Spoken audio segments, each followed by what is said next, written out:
So, we're going to talk about the 7 major chakras today, while we have additional chakras throughout our body, at our joints, at our major organs, at our endocrines. For today, we're focusing on the 7 major chakras and working with crystals related to them. Chakras are seen as spinning energy centers located in various parts of the body that control and regulate different aspects of our physical, mental, emotional, and spiritual well-being. As well as spinning wheels, chakras can be visualized or clairvoyantly seen as lotus petals or in diamond formation. So if you're looking for that diamond formation, we're actually going to be looking at page 18 of the textbook, if you want to read more on that. But if you're doing any of your work with a pendulum before you go through the system, you may see something that shows up that looks, there we go, that looks more like a lotus. So I programmed this proxy to me. And so if I first ask for it to show me what a spiral looks like, that's at my heart chakra, and then stop the pendulum. And then I can look at the petals. So it's going to show up differently, quite purposefully. But sometimes this will happen accidentally when you're pendulating the chakras to see what to be doing there. It shows up in the spiral when you're looking to see the physical, mental, and emotional. And it shows up in the petals when you're looking to see the spiritual journey and where is that person on it. And if you've ever looked at the yoga symbols with all of the different petals going down, that's what you're looking at. When our chakras become blocked or imbalanced, we can feel sluggish, drained, can feel slightly off. And when we work with crystals, we can create a balance for that. So beginning with the root chakra, or the base chakra, which develops for us in uterus or up to 6 months. And this information comes from the work of Cindy Dale. Some of the really great chakra crystals are your deep smoky quartz, black tourmaline, hematite. And how I work with hematite is the nice red heads on a piece of Orlite 23, because it's from where I live. Red uvite, mookaite, jasper, crocoite, guangdong, tektite, all of these are really good as well. But if you're writing really quickly, know that I'm going to post a list at the end to make your life easier. Additionally, when we work with the chakras, we may be branching out into what crystals in sacred geometry formations work with that chakra. And so if we're working at the root or the base, we're working with the cube.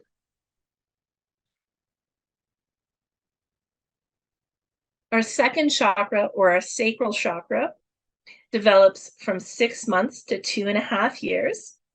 It's located approximately 2 inches below the navel, and it's connected to sensing emotions, to sensuality, sexuality, creativity, pleasure, abundance, well-being. It supplies the immune system with lots of energy.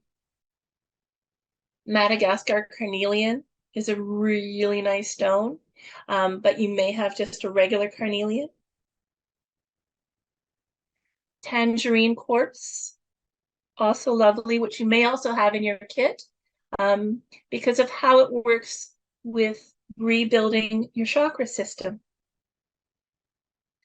Additional stones: fire agate, imperial topaz, orange kyanite, Ethiopian opal. And your Ethiopian opal is going to be much more versatile, but also much more fragile. And in terms of the sacred geometry, we are at that point looking at the icosahedron. So many, many points on it. As we move up to the solar plexus chakra, which if we move our way up the ribs, we get to the costal arch. If you press in there, it hurts. Don't press in, just know you're in the right space. This develops between 2.5 years to 4.5 years. It's also considered your third ear. So if you're working on growing your clairaudient gifts and you want to hear more, sitting upright opens up this space of your third ear. Really nice stones for it are a bumblebee jasper. This is a Czech piece of citrine, and I love it because it keeps growing chevrons within it. It's more of a greeny color. Additional stones are yellow kunzite, amblygonite, Libyan desert glass, heliodor, yellow tourmaline, and yellow apatite. But yellow smithsonite is also good. Smithsonite is a lovely option. It's a lovely botryoidal stone, bumpy stone. It is the stone that Melody speaks of as being a completely programmable stone so that you can use it as an alternate stone wherever and whenever you need it. In terms of your sacred geometry, it's the tetrahedron, which to me looks like a little pyramid. As we move up to the fourth chakra or the heart chakra, the development age is 4.5 years to 6.5 years. It's located at the center of the body next to the physical heart. It relates to our sense of compassion, community, nature, love, family, friendship, purity, and incense. The front aspect of the heart is related to love, and the back aspect of the heart chakra is related to will. Some nice stones to work with are kunzite, emerald, rhodochrosite. So I have mine in a heart because of the joy technique that we work on in crystal surgery. And a ruby. And if you've got a nice raw ruby, Vivian showed us a lovely trick some time ago of putting sesame oil on it just from your kitchen, and it'll pop up the color on it. Your sacred geometry for this is your octahedron, kind of like a squished cube. Additional stones are pink tourmaline, green tourmaline, rose quartz, phosphiterite, dioptized morganite. And then we move to the throat chakra, which develops from age 6.5 years to 8.5 years. The throat is associated with a sense of hearing, tasting, and smelling. It's related to giving and receiving and speaking our truth, to communication and self-expression, to harmony.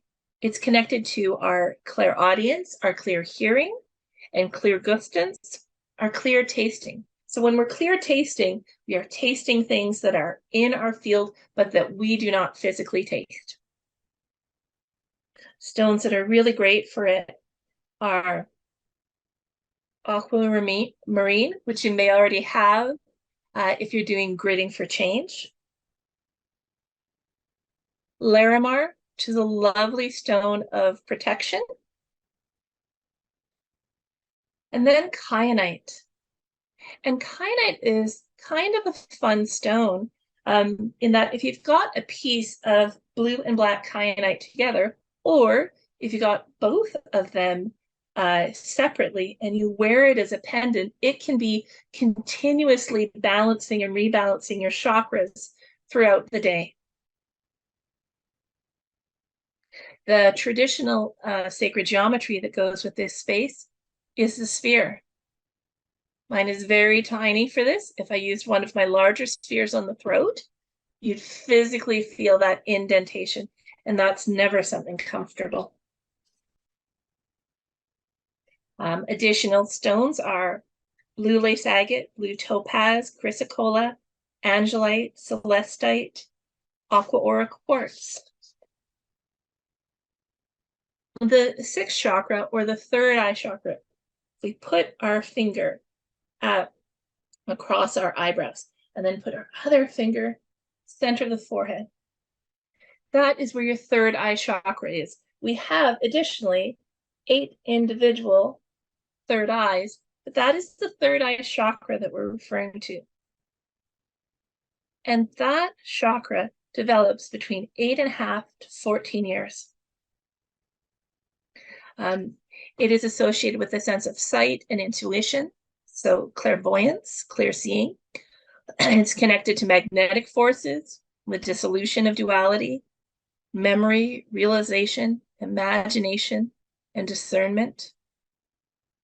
It's connected to the higher self consciousness, as is the high heart chakra, the pink heart chakra. The front aspect of the third eye is connected to conceptual learning, and the back is connected to the linear processing. The stones that are strong with it are lapis lazuli. I have a larger piece of it, but it sits really nicely in that space. And lazulite.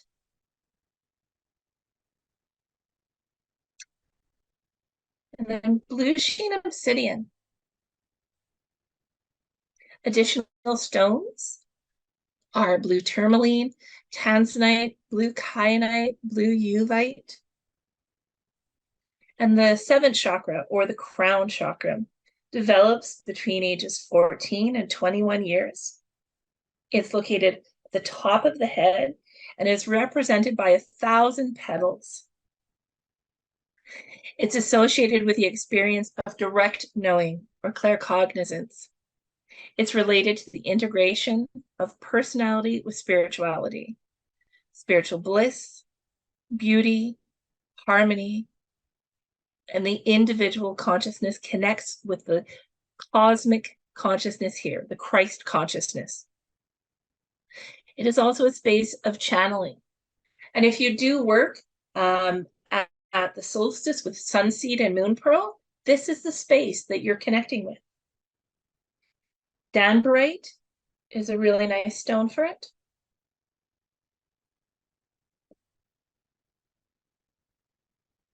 Sorry, I skipped telling you something. For the sixth chakra, the third eye, it's the dodecahedron. With the seventh chakra, the stones that are great are danburite and apophyllite, whether it's green or it's clear, whether it's a cluster or a point. Additional stones are amethyst, sugilite, Herkimer diamond, goshenite, petalite. And the traditional sacred geometry with it is the Merkaba. But if you're working with a client who's been developing significantly, they'll be working with the Merkana, which has twice as many points to it.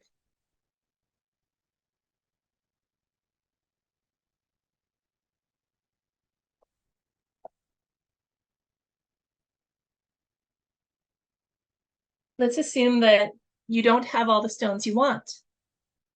You can choose perhaps a nice piece of moldavite to place on someone.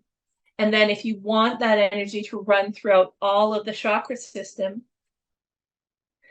get yourself 6 really nice pieces of metamorphosis quartz. It's a cloudy quartz, and it's a lovely amplifier. And you can use those on the other 6 spaces to amplify that energy of moldavite throughout. And the person can do some really lovely astral traveling.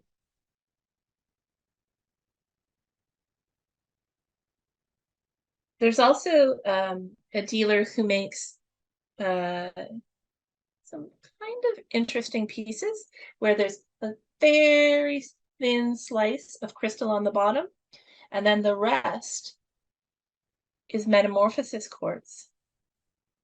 And they are quite powerful to use as your chakra set. Once you've chosen your stones for the day, you can use them in meditation for yourself. You can lay them on your client. You can lay them underneath your client. So sometimes I have clients who are very reactive to stones. They're giggling, they're twitching, they're moving. Stones are expensive and I don't want them to go flying. So I lay them underneath the bed or next to the person as an additional option. You could be carrying a stone with you for the day if you know that there's something bigger that you need to do in that day related to that chakra. Do you have to deal with family in a bigger way and be protecting of your field at the same time, to be heard and protecting? Then you know that that Larimar, that throat stone, is a really great stone to have. In addition to this, you can create crystal grids that include all of the stones here, and then most likely put quartz on the outside or a cluster at the center to amplify that balancing energy throughout your home, throughout your space. Know that because we are in a time when we are shifting energies, when we have shifted dimensions, and everyone has access to so much more, that this is the set of colors that we often begin from, but it's worth trusting your intuition of these. Are these the right stones for my client or for myself today? And if so, is this the right order? Have they shifted colors, shifted frequencies?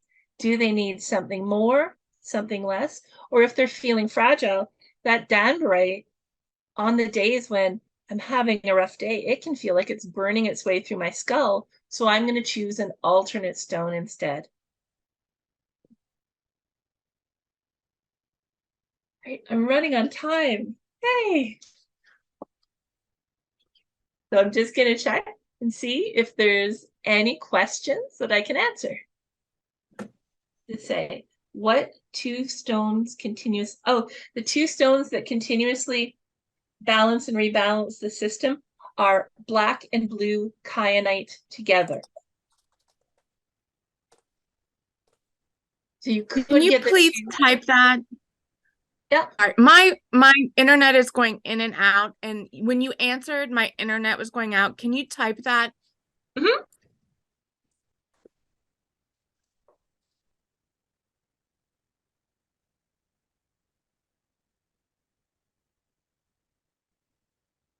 Crystals for, okay, thank you. Crystals for removing a curse. So I've had the opportunity to remove entities from someone, in which case I'm working with novaculate. If I don't have novaculate, then I'm going to get a nice edgy piece of calcite that I can use. But I quite honestly haven't, in 15 years of working with crystals, I have not encountered someone who has been cursed. And so I don't have an answer for that one. Vivian might have an answer for you later. Are there any other questions?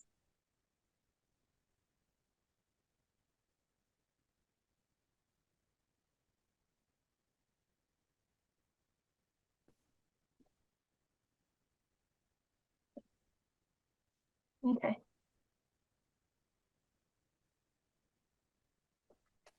So I will hand this back to Vivian or Anastasia. I'm not sure how we're doing the handoff at this point in time. And I will post a link in the chat as well.